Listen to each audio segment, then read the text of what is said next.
विशिष्ट विशिष्ट आए, सत्यवती से कहने लगे, माँ आप तो राजमाता हैं, अगर युवराज नहीं हुआ इस राज का क्या होगा? संचालन कौन करेगा? राजकाज कौन संपन्न कराएगा? कुछ तो करना होगा। सत्यवती ने भीष्म को बुलाया, पुत्र अब तुम ही कुछ करो, विवाह न करने की प्रतिज्ञा तुम्हारी है। दो दो बहुएं विधवा बन करके हमारे राजमहल में विराजमान है, समझ में नहीं आ रहा है क्या करूं।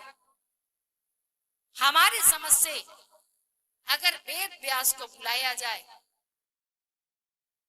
पराशर नंदन है वेद व्यास, पराशर नंदन है और सत्यवती से ही प्रकट हुए हैं, सत्यवती ही माता है। एक बार सत्यवती को देख करके मोहित हो गए थे और धुंध करके जैसे ही पराशर वेद व्यास को प्रकट किए सत्यवती के द्वारा, और सत्यवती को वेद व्यास को लेकर के चले जाते हैं, पराशर नंदन है। और देखिए सत्यवती का कुंवारापन भी नष्ट नहीं होता है और कोई जान भी नहीं पाता, लेकिन ये अवसर है, आज वेद व्यास जी को स्मरण करती है।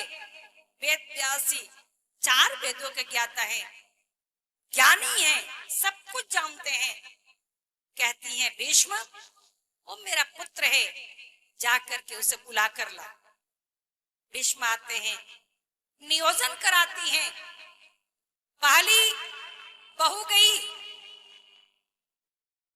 वह डर के मारे आंख बंद कर लेती है वेद व्यास जी को देख करके, तो अंधा पुत्र पैदा हो गया धृतराष्ट्र। दूसरी बहू गई,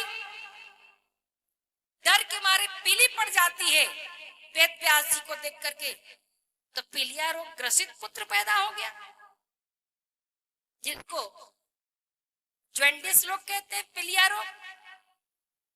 अब मां परेशान, एक भी लायक युवराज नहीं मिला। एक बार और जाओ, निवेदन किया, बड़ी बहू ने मना कर दिया। छोटी मान रख के गई तो, लेकिन आधा बात आधा आज्ञा का पालन किया।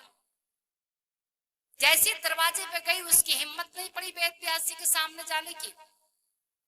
उसने दासी को तैयार किया, अपनी निज दासी को तैयार किया, अपने जैसा वस्त्र पहनाया, आभूषण पहनाया, उससे आग्रह किया तुम वेद व्यास जी के पास जाओ, इस राज के लिए एक युवराज दो।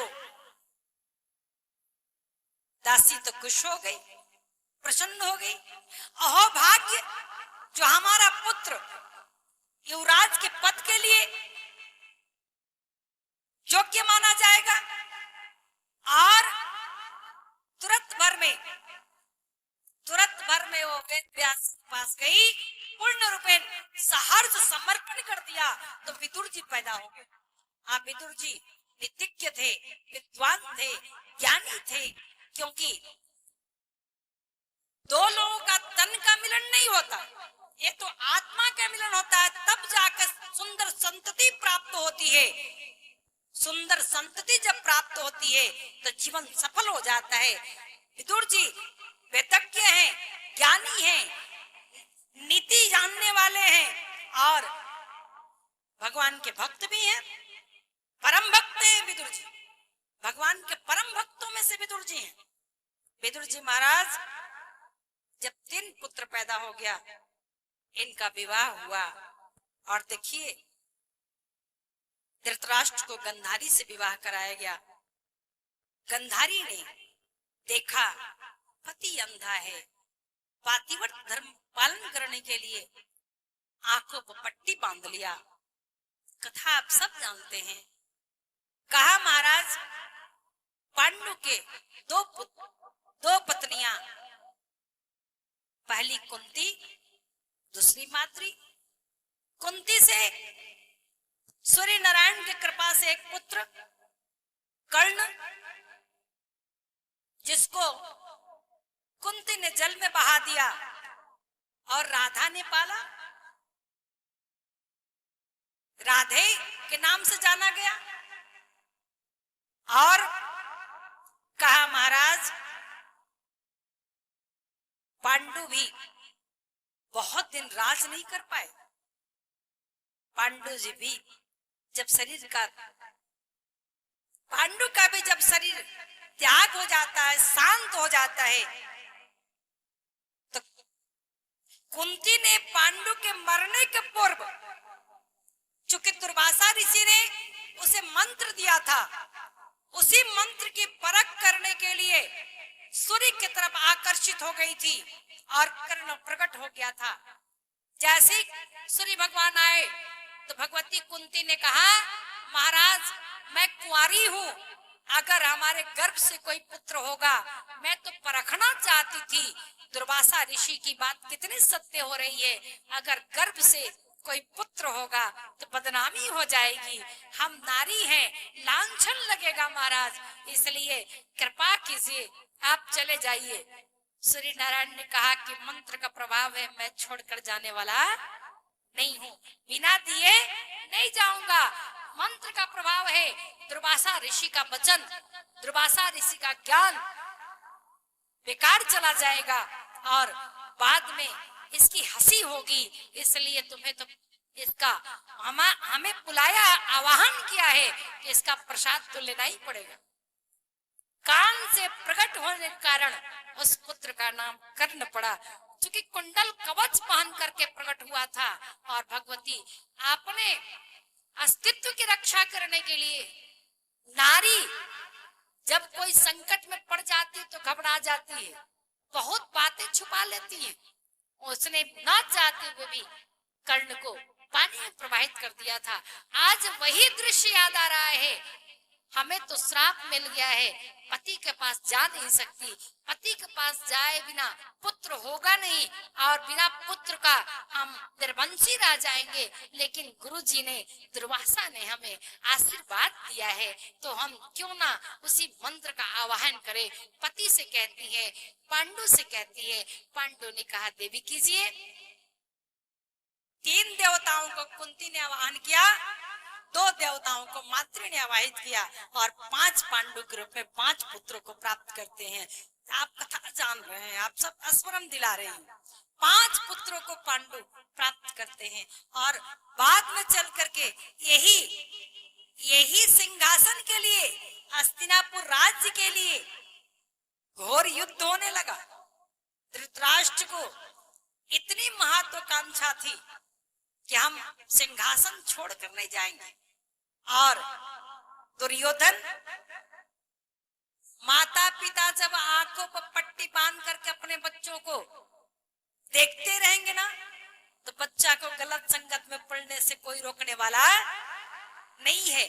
महाभारत सिखाती है, अगर बच्चा गलती करता है, एक चाटा लगा देंगे तो दोबारा गलती नहीं करेगा, लेकिन अगर बच्चा गलती करता है, आप प्रोत्साहित करते रहेंगे तो आपका और आपके बच्चे का सर्वनाश होने में देर नहीं लगेगा।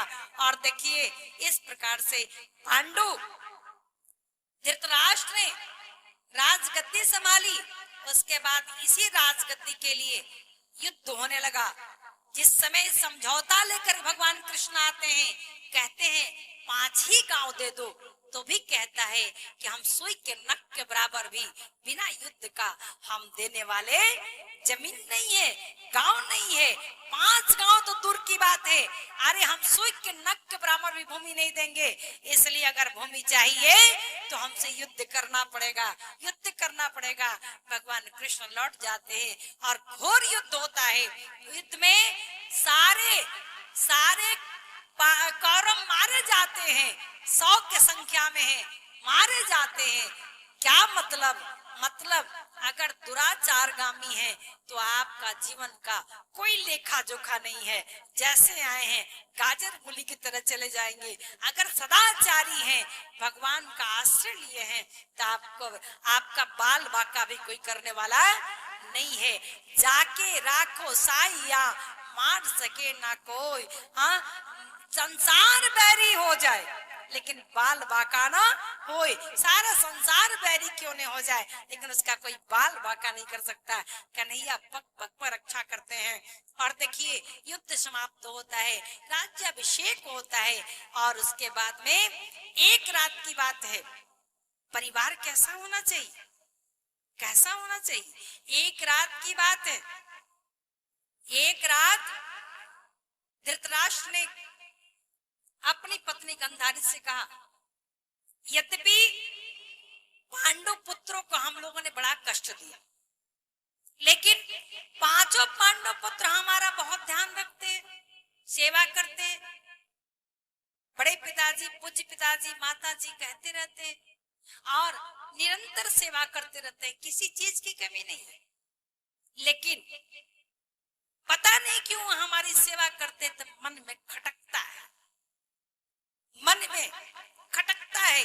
इसलिए हमें चुपके से जंगल में निकल जाना चाहिए, राजपाट छोड़ देना चाहिए। अरे हमारे आगे पीछे तो कोई रहा नहीं, 100 पुत्र थे, 100 पुत्र मर गए, एक भी नहीं बचा। और मात्र ये हमारे कारण हुआ। अगर हमारी महत्वाकांक्षा इतनी तीव्र न होती तो हमारे बच्चे बलि नहीं चढ़ते। हमारे ही महत्वाकांक्षा के कारण हमारे बच्चे मारे गए।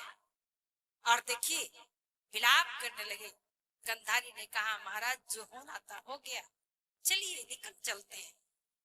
जैसे ही धीरे से निकले, अब दोनों अंधे, अब तक तो सेवक ले जा रहे थे ना, कहीं भी जहां चलना सेवक ले जा रहे हैं। अब सेवक को बुलाया नहीं, सेवक को बुलाया नहीं, एक दूसरे का हाथ पकड़ा और धीरे से चलने लगे। आंख पर पट्टी, एक आंख कांधा, जैसे ही चले दीवार से टकराए। समझ में नहीं आ रहा दरवाजा किधर है। चोर दरवाजा से निकलना चाहते हैं, किसी प्रकार दरवाजे के पास पहुंचे, तभी पीछे से एक जानी पहचानी सी हाथ कंधे पर आकर पड़ी। जिससे कंधे पर हाथ पड़ी, समझ में नहीं आया कौन हो सकता है। घबरा करके मुंह से निकला, कौन?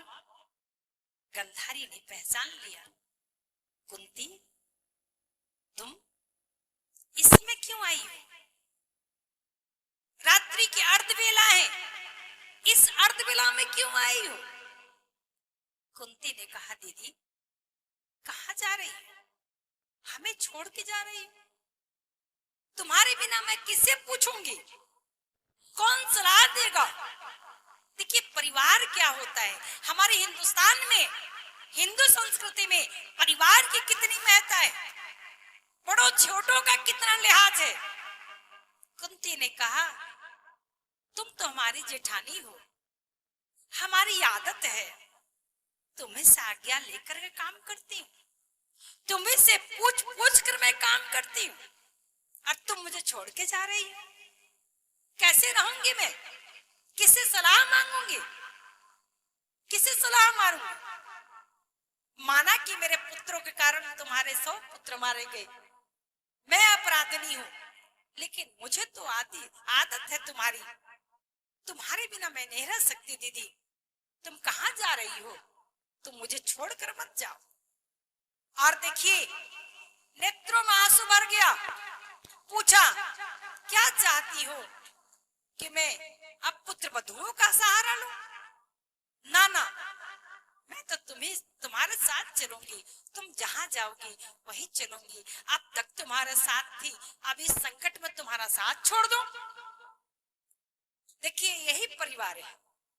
परिवार का मतलब क्या? परिवार का मतलब क्या? जिस समय परिवार में भेदभाव होने लगे, परिवार टूट जाता है। थोड़ा सा भी भेदभाव होने लगे, मुखिया थोड़ा सा भी भेदभाव करने लगे, अपना पराया करने लगे, तो परिवार को टूटने में देर नहीं लगता। पहले भाई भाई एक साथ भोजन करते थे, एक ही थाल में खाते थे। जब थाल कमरे के अंदर जाने लगे